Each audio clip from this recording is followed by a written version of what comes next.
You're listening to DraftKings Network.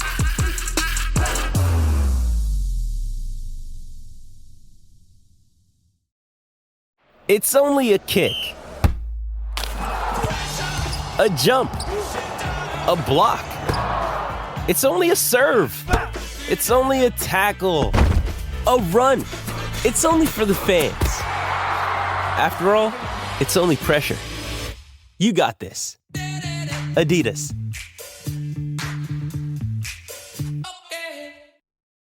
Why take one vacation with the family when you could take all of them? With Royal Caribbean, you don't just go to the beach. You visit a private island and race down the tallest water slide in North America. You don't just go for a road trip. You ATV and zip line through the jungle. You don't just go somewhere new. You rappel down waterfalls and discover ancient temples. Because this isn't just any vacation. This is all the vacations. Come seek the Royal Caribbean. Ships Registry, Bahamas. This is the Dan Le Batard Show with the Stugotz podcast. I saw, Stugotz, that LeBron James has put off to the side his barbershop YouTube production because I've told you before, the media is shaking and crumbling everywhere. And LeBron James is got a spaceship that's his own media creation, not unlike what Peyton Manning is doing with Omaha Productions. Barbershop gets a collection of guests to sit down with LeBron that I don't think any show in America can get it to sit in one place to talk about things. And so he's doing that as one of his side projects while, going straight to the top of the podcast game when he associates with JJ Redick, because he's going to use his remaining media power as strongly as he can, and he's still relevant. And tonight he plays an interesting basketball game against a Pelicans team that people are ready for Zion Williamson to be something physically special and take the league from LeBron. People are waiting for the young people, whether it's Zion or Brunson or Doncic or Anthony Edwards. They're waiting for the young people to come get Steph Curry and LeBron out of here, and they've still got better odds than the Knicks to win the championship. That's infuriating, by the way. I mean, the Knicks had a good season, a 50-win season. They're the 2 seed in the East. Really, the only good team in the East is the Boston Celtics, and no one believes in the New York Knickerbockers. It drives me crazy. Greeny said that the Lakers should lose tonight on purpose, sit Anthony Davis and LeBron James just to avoid having to play the Nuggets in the first round, and then leave it up to chance against potentially Steph Curry and the Golden State Warriors on Friday night. Wow, I would. You would? Yeah. Oh, yeah, I'd tank it. Really? You'd lose on purpose. Yeah. Well, accidentally on purpose. You know how that goes. Mm-hmm. I mean, you got to give it a good faith effort. What you do is you start all your stars, and then Anthony Davis just I tweaked my hammy. Because that never the Jonte happens. Porter. Right, yeah. Oh, no, my eyes. Yeah, and then there's a miracle recovery. The hamstring is great for the next round. But a one-game scenario of Steph and LeBron, that would be good great. for the NBA. Yeah. Yes. Yeah. You know the NBA is rooting for the Lakers to win tonight and then the Warriors to win twice, right? Because you need the Lakers up against the Nuggets and the Warriors up against the Thunder. That's the best for ratings. And still won't do a women's basketball number. That's right. Will it do even half of a women's basketball number? Even half, because at WNBA championship round ends up doubling the Masters.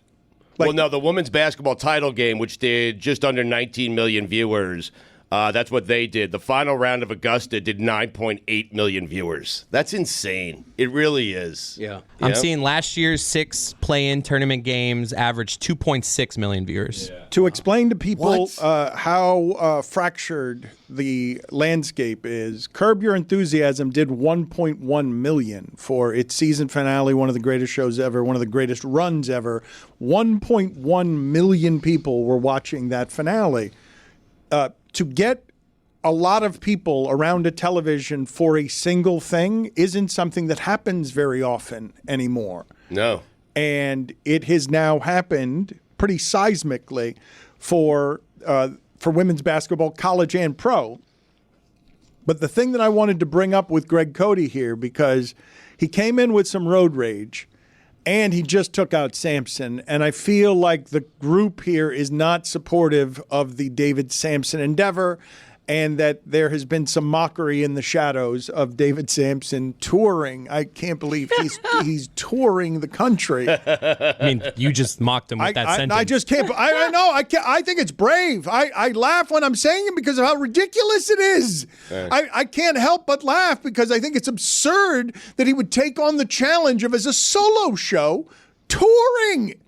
Like, I think he's crazy. And the clips look entertaining, like he's engaging with the audience. I'm not criticizing any of it because it sounds terrifying. At wineries, he's got an alliance with City Winery. And may I say, just as a gratuitous plug, if you don't mind, on the latest Greg Cote Show podcast out now, we sent special correspondent Yeti Blanc to Atlanta to cover a David Sampson live show from City Winery. So hear all about that on my podcast. I'm not Pablo Torre. I don't unearth great artifacts, but no, you are. You are the great artifact. Thank you. Every week, every Monday morning, dropping at 7 unlike Pablo Torre, who has to rummage around in your garage to get the artifacts. Right here, this show is hosted by one, ladies and gentlemen. A living artifact. We don't have to search far. I mean, I want that to be my new nickname, living artifact. It should be. The first name, Art. Second name, Effect. I like it. Because Thank you have been mocking this. You just mocked it. No. You came in with road rage. What do you mean, You're talking no? about the Vineyard or Arbiters Hall of Fame? Both. Yeah, somewhat. You've got your It's friends. not a vineyard. It's a winery. Okay, winery, whatever.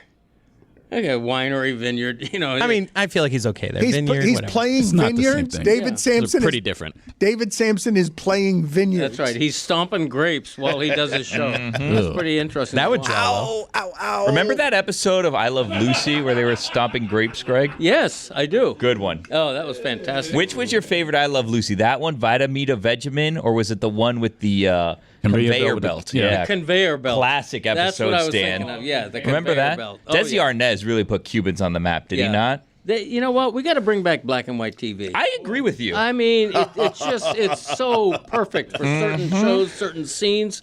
That's classic living artifact. I mean, great. Yeah, Good job, Art. I appreciate you, Billy, throwing it into my wheelhouse. Old Cuban powerhouse Desi Arnaz. Yeah. Yes. Yeah. Was Yeah. built Tropicana Club, baby. built the original Hollywood Mama Lou. off of Lucille Ball. Built studios. I saw a documentary on them the other day that I couldn't believe how powerful they became as a Hollywood couple. So thank you for throwing that in my lap, as well as the Grape Lady, because this is one of our original Hall of Fame sounds. Somebody on live morning television crushing grapes with her bare feet and then falling on the ground and harming herself. Vineyard tours, seminars, arts and crafts. It's a lot of fun, a whole day. Stop. Oh, I can't. Stop. I can't breathe. Stop. Oh, no. Oh, boy, dear. I think she's actually hurt. No, I there. think she is. Yeah, she's hurt. She took a hard fall. Sounded like she was faking it. She was not. She was not. She broke ribs. The last time this came up, somebody again accused her of faking it. No, clearly not. Oh, it was my dad, and then Jess made the joke. You know what it's like to hear a woman faking it. I don't want to. That was a good one. Literally last week. You don't last remember? week. It was last It was week. good. It was great. Good line by Jess. Congrats. And then if you were you're like, I'm married, Jess. Of course I know what Oh, that yeah, sounds right. like. Yeah, that was good. Remember? Yeah. Good episode, yeah. My God. LA. Greg would love to do an episode where he just gets misty and nostalgic about the last episode he did. It's his wheelhouse critiquing his own art. Right. Artifact. I'm a busy man. You know, I do them. I do an episode. They recede in the rear view. I'm on to different projects, all kind of things percolating, going on, left, right, and center. Traveling the country, coast to Damn right. coast. Yeah, coast to coast. We'll get to baby. what he was doing in L.A. God, I can't wait to talk about that. Greg Cote hitting Hollywood to do Jimmy Buffett. We will Hollywood. He's right. You got to say it like that. Hollywood. The Hollywood Bowl. Yeah. What a venue. We'll get to it in a second. Great venue. Oh, Yes. my God. Love Greg, it. I want you to guess. I'm going to play some sound for you here. Close your eyes because I think they might accompany it with video right now. But just close your eyes and listen to this sound and tell me what you think this sound is. Let's play it for him again. Sounded like a rhinoceros being impaled by another rhinoceros. That's my guess. That is exactly right. Wow! Thank you. It's Mike Tyson sprinting. What? That is what Jake Paul wants to fight. That's terrifying. It sounds like that, even though it's 57. This is what roils in the soul of Mike Tyson. Wow. The devil? Seriously. Like a bulldog, man. They're going to fill a 90,000 seat stadium for that fight. Yes. I think Jake Paul is going to fight that. I don't think that wise. People think it's going to be sad, and maybe Mike Tyson only has 90 seconds, but if the 90 seconds is that, he's doomed. I think that's bad. 90 seconds of that? The ravenous greed, anger, hunger of Mike Tyson. The thing that's hard for me, and I believe Mike Tyson is a betting underdog, the thing that is very hard for me is I remember Mike Tyson's last fights at 40. He didn't want to fight anymore. He was fighting because he needed the money for the taxes, and he was terrible and slow against other professional fighters who were not 27. 28 or whatever Jake Paul is. So people think it's going to be sad, but I think it's going to be this. And so if I tell you this is Jake Paul's face being eaten. Sounds like you're stolen in an old pickup truck. But I want to believe that Mike Tyson, it does. This is the thing. Mike Tyson makes me believe in the power of old people. Thank you. If you just have a ravenous greed about you, a hunger for fighting, you too can still be alive at 57, vital at 57. Are those human words underneath that garble? Come on, start. I got to get to work. It is so much less menacing when you just make it an old truck. It does. That's a good call, though. It needs to be raised. You're right. It's got to be Mike Tyson mythology. If I'm just trying to turn a key over on it. Roy's right, though. Hey, listening audience, it's Mike Ryan. And you're a sports fan if you're listening to this show. Well, that's up for debate. You may not know this, but Game Time is now an authorized ticket marketplace of Major League Baseball, which makes getting tickets even faster and easier. Prices on the Game Time app actually go down the closer it gets to first pitch. With killer last-minute deals, all-in prices, views from your seat, that's key, and their low price guarantee, Game Time takes the guesswork out of buying MLB tickets. I was actually in Baltimore last season, always wanted to check out that ballpark, and I actually went to the Game Time app to actually see exactly what I was dealing with, and on top of that, I got a killer deal. Take the guesswork out of buying tickets with Game Time. Download the Game Time app, create an account, and use code DAN for $20 off your first purchase. Terms apply. Again, create an account and redeem code DAN for $20 off. Download the Game Time app today. Last minute tickets, lowest price, guaranteed. Why take one vacation with the family when you could take all of them? With Royal Caribbean, you don't just go to the beach. You visit a private island and race down the tallest water slide in North America. You don't just go for a road trip. You ATV and zip line through the jungle. You don't just go somewhere new. You rappel down waterfalls and discover ancient temples. Because this isn't just any vacation. This is all the vacations. Come seek the Royal Caribbean. Ships Registry, Bahamas. Don Le Batard. Yeah, very Imagine if someone told you couldn't have a Corvette. Stugotz. I'm a grown-ass man who's not filthy rich. I can't afford a Lamborghini. Well, I probably can, but that's beside. Hey! Wow. Okay, Greg. This is the Don Le Batard Show with the Stugotz.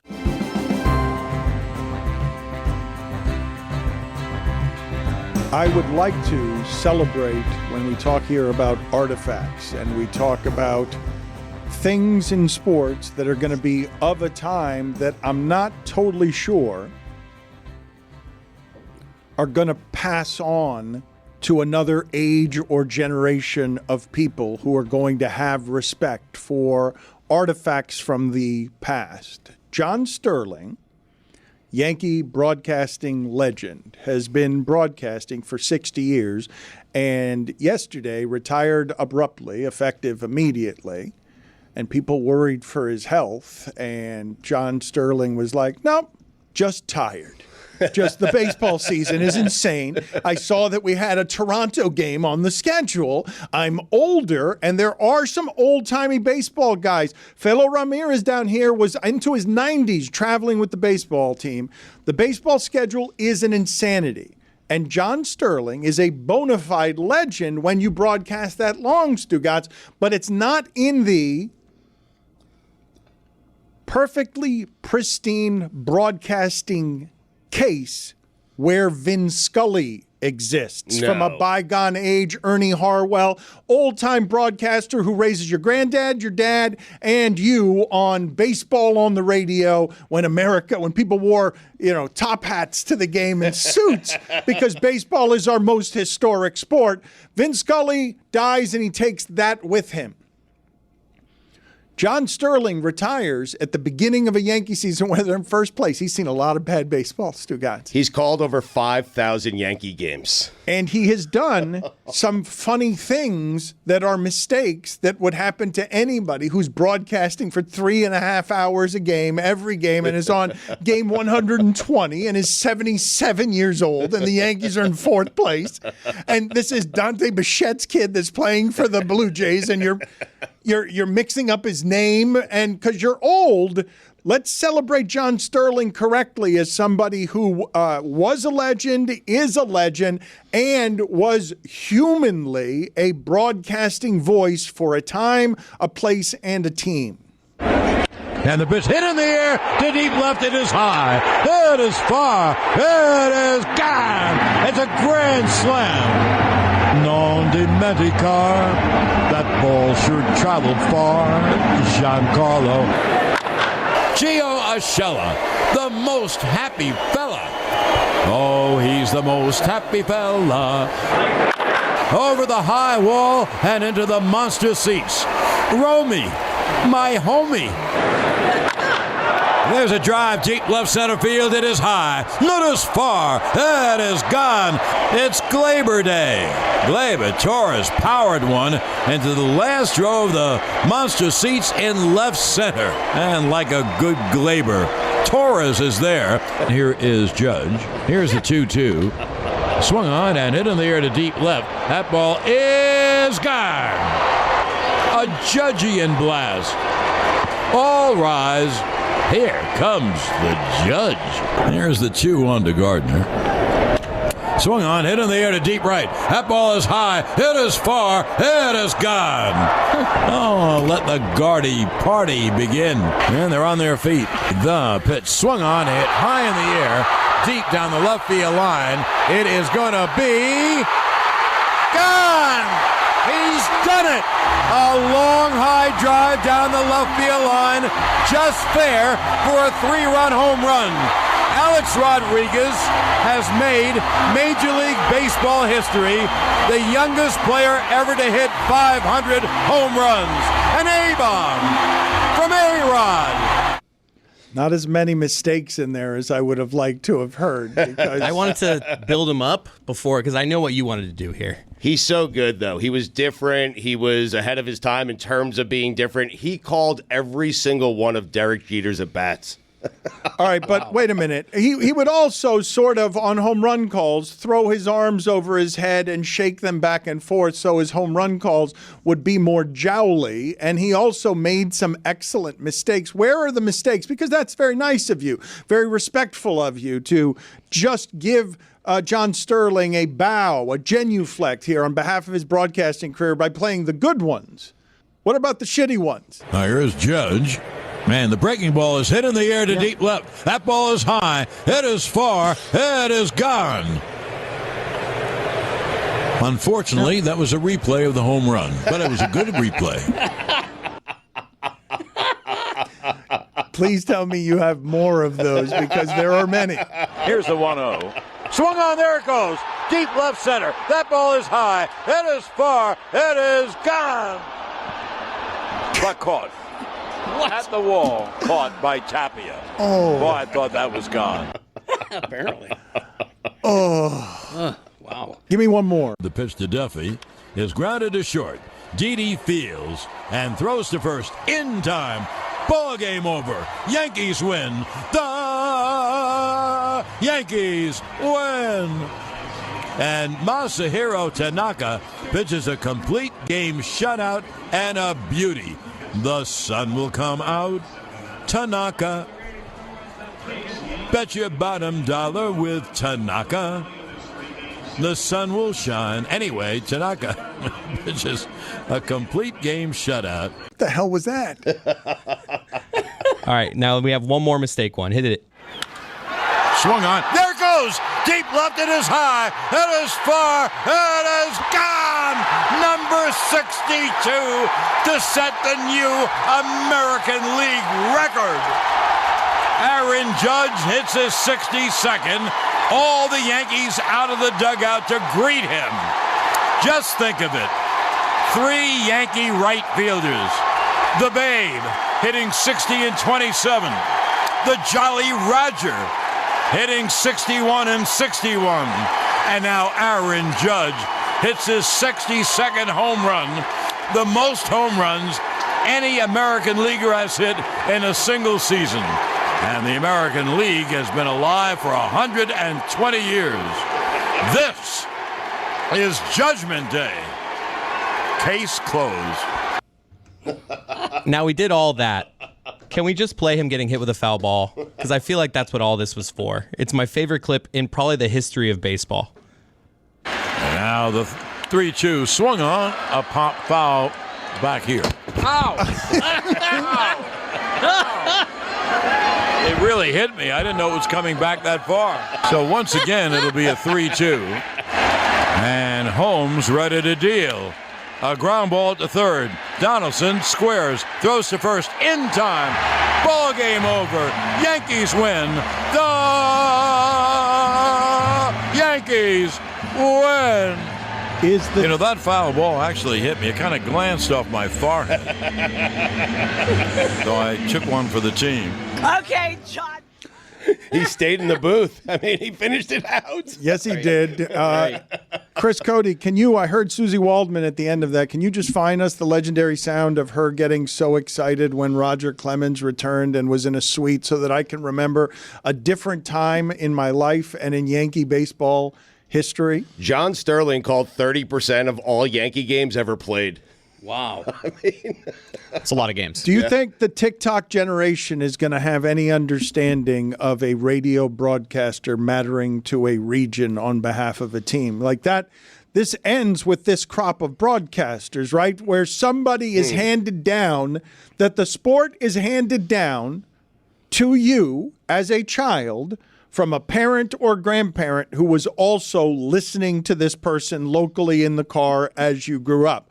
That dies with this crop of broadcasters, right? Yeah. Are you including like Eric Reed with this crop of broadcasters? Boog? I'm talking about a radio baseball broadcaster, somebody who exists. Okay. Most people listening to this have no idea what John Sterling looks like. He is not a televised product. He is somebody who has existed in the traveling circus of the baseball economy, going from place to place to broadcast on radio something to people back home who cannot see it. That voice gets ingrained in a region, a people, gets passed down to families. And what I'm asking you is, does it die now? Because it's a very specific thing. It's not, look, man, Vern Lundquist got a real nice send-off at the Masters. Most broadcasters aren't going to get that. Hey, we really appreciated you. You were good about a time, about a craft, and what you mean to me is something you mean to me and my family. I can say Vern Lundquist, I can say John Sterling, and it means something. I do have a few local broadcasters. When you mention Eric Reed, he televised broadcasts since the very beginning. Yes. He will be such a broadcaster locally. But there is I don't think, anything like the regional baseball announcer who does it from your grandparents' age, who grandfathers in Joe Buck as a broadcaster. You still have Bob Uecker doing it. I mean, you do. Yeah, you do. Yeah. But he's of that generation. Radio, television. Yes, Bob Uecker. Oh, no, I'm sorry. I don't mean to say that John Sterling is the last of them. I'm just saying that these guys, that there will never be anything like this again. What I'm talking about, the specific sports connection that's going to get lost because who the hell is going to listen to tinny games on the radio? Well, the young people will get old, and then there'll be the old people. And there's always going to be old TikTokers people to pass down. Yeah, we'll pass down TikTokers. The people who are recapping the game in 60 seconds. Are you passing down Kyle Seeloff to your kids? I'd love to do that. Yeah. We'll see, Loff. Oh, boy. I mean, you didn't have to do that. You didn't have to do that. Why does he choose to be bad joke guy? Like, who makes that as a career Everyone choice? has a thing. No, but what? It's not fun. He's aggressively not funny. It worked for me. Aggressively not funny. The living artifact. That's right. Artifact. You're right. He's not funny, Dit. Aggressively not funny. Why are we rewarding that? Well, he's not a quitter. We're He's not. gonna keep. Yeah, he's gonna keep trying. You just put him in the box. But Banished him. why does he think that's a wise career choice? Let me make this show not funny aggressively. It helps the rest of us. We'll by see, comparison. Loft, though. That should be a T-shirt. What? Aggressively not funny with his face on it. That was a Kyle Seeloff shirt. not That bad. Now, that ain't- Seeloff. Get a very Seeloff shirt. particular audience Yeah. for that one, I would say. Yeah, that's true. Team store. Greg Cote. Yes. I want to get that T-shirt in my merch store before Kyle Le Seeloff Batard show one? does. Aggressively not funny, but it'll be my face on it. We'll see, Loft. Make a note to myself. Artifact. You should have an artifact shirt where you're dressed like an archaeologist. That's not bad. Like Indiana Jones. What do Yes. archaeologists dress like? You know, Like Indiana Jones. Like yeah. a Panama hat of sorts. I don't think a feel like they monocle. actually dress Lots of like pockets. that. I Oh, don't- they do. Really? The good ones do. Oh, he's the only one? The good ones I do. don't He's the believe- greatest of all time. All the photos in the museums of the archaeologists have them Put it- dressed like put that. it on If you the- don't dress like that, you're a Right. fraud as an archaeologist and a failure. Put it That's on the correct. poll, Juju at Le Batard show. Do archaeologists all dress good like ones. Indiana Jones, I the think they good do. ones, with a whip? Don Le Batard. You don't remember the idea for I a was home probably run like, call? that kind of thing. Something. Okay, no. The home run call was that kind of swing, that kind of thing. Stugotz. Oh. It's a good call. Thank you. And plus, it doesn't matter who's hitting it. Like, you're not tailoring it to a particular Correct. name. You know, all that jazz. You know, you don't got to do that. You just Oh, that would be a great call. Up, that up, and kind of away. swing, that kind of thing. This is the Don Le Batard show with the Stugotz. Lucy Rohden, Iowa Correspondent. She was there last night. Juju was there, but we couldn't get him. Juju's flying back, but they were at the WNBA Draft. Stugotz and Greg Cote are talking during the break, and they're saying, we're like everyone. We tuned in for the first 5 minutes, and then we checked out. The ratings are going to be a monster in the first 5 minutes, and then they're going to decline because they always find the negative. The two of them. That's right. Lucy Rohden was there, though, Stugotz. In fairness, she didn't tune in to the NBA draft. They did. No, I actually did. I pulled up YouTube TV on my phone because I couldn't see what the images they were showing, so I helped the viewership numbers. You're welcome. Billy says it was weird. Billy says the broadcast was weird. That's a misrepresentation of what I said. I did say it was weird, but I said that I thought that it was weird that the television broadcast was broadcast throughout the entire venue and that there was no clock alerting me when the next pick was going to happen. Mm-hmm. So it all felt more of like a show than a draft because conveniently every time they finished their analysis, the next pick was in. So it didn't feel like an NFL draft per se. I said it felt more like a show. Defend me, Lucy, please. They say I hate women. Well, I think that's because they didn't take 45 minutes with their picks, and that's why it didn't feel like the NFL draft to you. But I like that pomp and circumstance. I like thinking there's things going on behind the scenes that aren't actually going on. It's just a bunch of old men at NFL, facilities not wanting to go home, having free food, eating that, and just wasting every precious second that they have. I like to think that there's actually action behind the scenes, There was a lot of action behind the scenes. There were things going on, people moving about, fans there.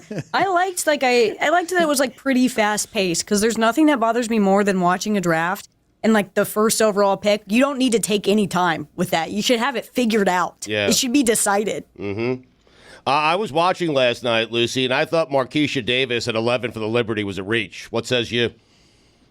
I think that was one of the picks that was the most interesting and honestly the one that kind of made me the saddest in the sense because the draft was in Brooklyn. All the Liberty fans were chanting, "We want Nika, we want Nika," and then did not draft her. So it was just kind of an odd moment. I didn't expect her to go that high, but, I feel like there were a lot of picks. Like, I didn't expect Kate Martin to go as high as she did. I thought that Camila Cardoso would go a little bit lower, but I felt like everything seemed pretty, similar to what we've seen in mock drafts.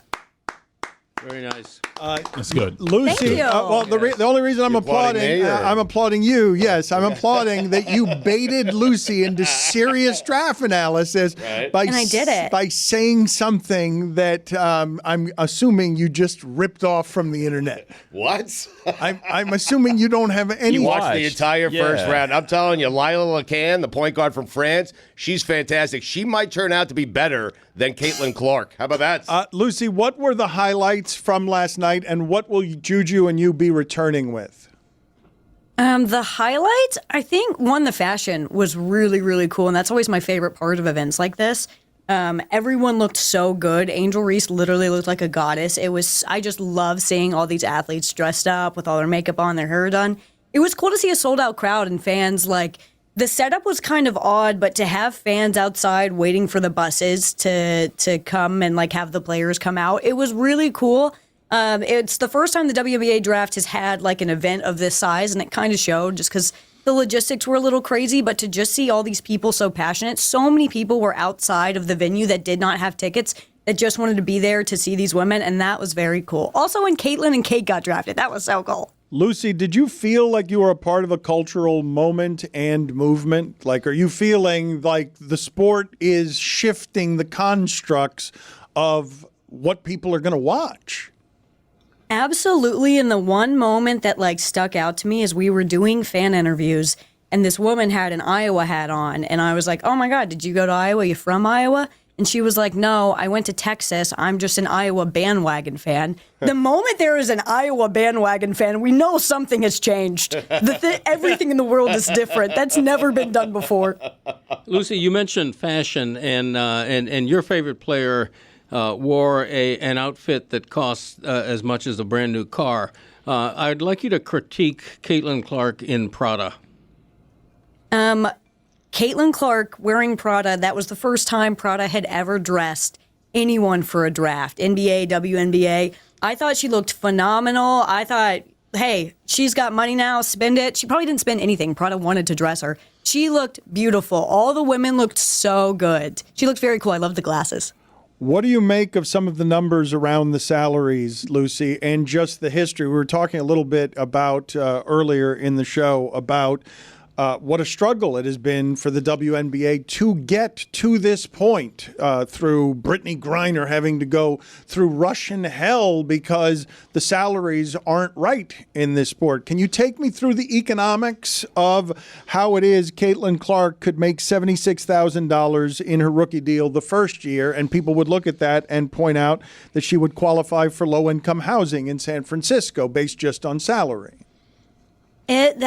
When you see the tweet and you see the numbers mapped out, it's so disheartening to see, but this is not anything that's new. I think that now more people are paying attention to the W. They're realizing, wow, they're not making money here. I think the thing that's important to note, especially with this draft class coming in, this is the most talked about draft class pretty much ever, especially in name recognition. So the NIL endorsements that these athletes had are not going to leave now that they are not in college. So Caitlin, Angel, Camila, they'll still make money in the WNBA outside of their actual salary. But I think something that's important to notice is now people, they're seeing how low the salaries are. They're watching the draft. They're watching this game. You had at one point 24 million people watching the national championship game. The way salaries rise, the way that things improve for the WNBA, you can charter flights and you have more resources, is by negotiating a higher TV deal, and that is what's in the future for them. Well, that's where we are right now, though. This is the part that I want out in front of the lights, Stugotz, because when you talk about everyone in sports just sort of being at this oil well, being, wait a minute, holy shit, at the exact perfect time of the streaming wars need these live sports content. You have birthed in front of us yesterday. They've got a made-for-television event all of a sudden that people care about because it's a night, it's a party, it's fashion, it's the league celebrating itself. Were you emotional at any point in the middle of this, Lucy? Because I don't know if that can happen to you at a gala as well. It can. You're gonna be so disappointed I didn't cry. I did not cry. I know. I don't know what it was. I did not cry. If Caitlin had cried, I would have cried, but she did not cry, so I held it together. There was always there was emotions in the sense of like every once in a while when we go, especially to these women's sporting events, like I will just sit there and it always hit me for a second that like all of these people are here supporting women, which is not something unfortunately that we see very often. And like especially like. I love seeing women support women, and that's what we should do, and that's awesome. But when you see a man, like, wearing a Liberty jersey, like, that just makes you feel so good to see so much outward support for women. So I did not cry. I did feel all of the emotions. And honestly, me not crying, I'm shocked. I don't know. I should probably go to a doctor or something. Well, what do you make of the conversation, though, around Caitlin Clark, where it appears that when you talk about women supporting women, you get some critiques of her that people are viewing as overly harsh on her prospects. So explain to me or walk me through the conversation happening around Caitlin Clark, where even though she's been graceful at every turn, people will point out, hey, the sport was something that had really special players before you got here. It's the sport had very, very special players before Caitlin got here. I think that the whole, like, wow, these WNBA alum are, like just talking crap about Caitlin. I don't think that's an accurate statement. Diana Taurasi talks crap about everybody. This is not new information. This is who she is, and it's why we love her. So her being like, yeah, Caitlin's going to struggle, which, like, I'm not going to say Caitlin's going to struggle. There will be an adjustment period. There will be a learning curve. She's playing at a different level, the highest level. Like, she's not going to I hope she does, but I doubt that she's going to drop 40 a game like she was doing late in the tournament for Iowa when she gets to the W.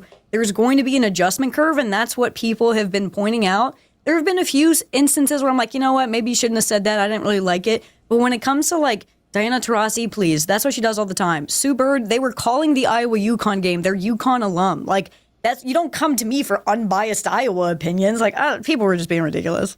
Lucy, I'm jumping in. I'm becoming a fan of the WNBA this season. I need a team.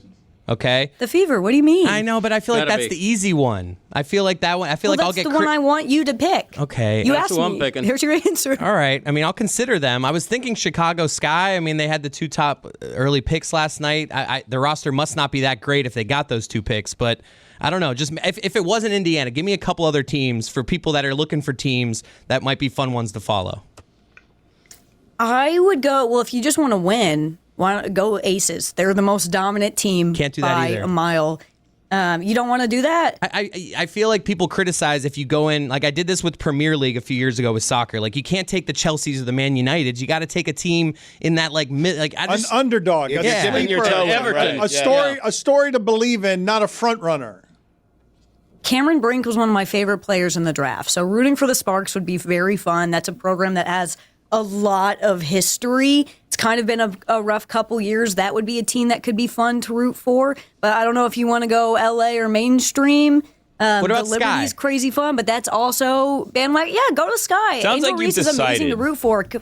Yeah, I'm trying to help him. And then you asked me a question and you already knew the answer. He seems like he just wants to follow this guy here, Lucy. I don't know why he's asking you for your advice. That is where I'm and leaning. I love that for you. Do it. Yes, it is. I love Angel Reese. I love Camila Cardoso. That was such a good draft. I'm happy for them. Great draft. Do they have anyone else, though? Well, they're drafting kind of a lot early. It's actually just 2 people on that team.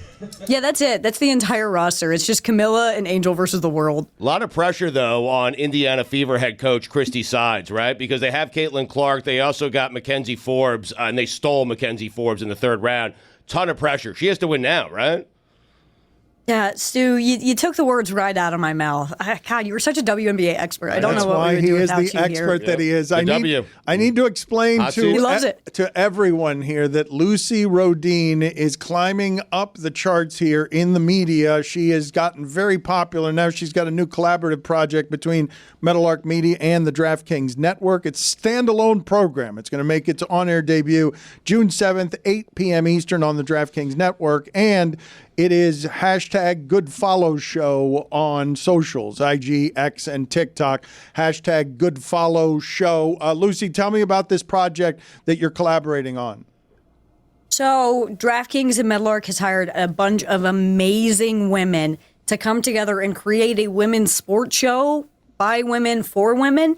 But it's not the typical women's sports show in the sense like, it's cool, it's culture, it's fashion, it's sports. It's all the things that we love about sports and women's sports combined into a show on the DraftKings Network. But follow us on social now. We're on Instagram. That's where I posted the Fit Check yesterday. They're doing great work. They're highlighting sports and coverage that needs to be covered. So please follow or you're dead to me. The coverage that needs to be covered. How's that for Good Follow Show? It's the coverage that needs to be covered. Yes. Lucy Rohden is climbing up. That's why they call it a good follow, Dan. Thoughts like that. If you want to be covered, she'll cover you. She's covered in coverage. Lucy Rohden, Iowa Correspondent.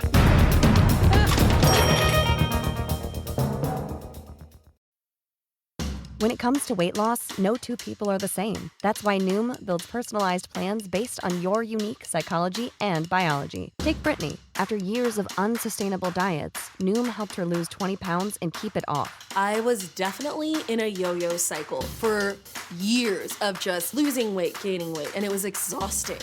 And Stephanie. She's a former D1 athlete who knew she couldn't outtrain her diet, and she lost 38 pounds. My relationship to food before Noom was never consistent. And Evan, he can't stand salads, but he still lost 50 pounds with Noom. I never really was a salad guy. That's just not who I am. Even through the pickiness, Noom taught me that building better habits builds a healthier lifestyle. I'm not doing this to get to a number. I'm doing this to feel better. Get your personalized plan today at Noom.com. Real Noom users compensated to provide their story.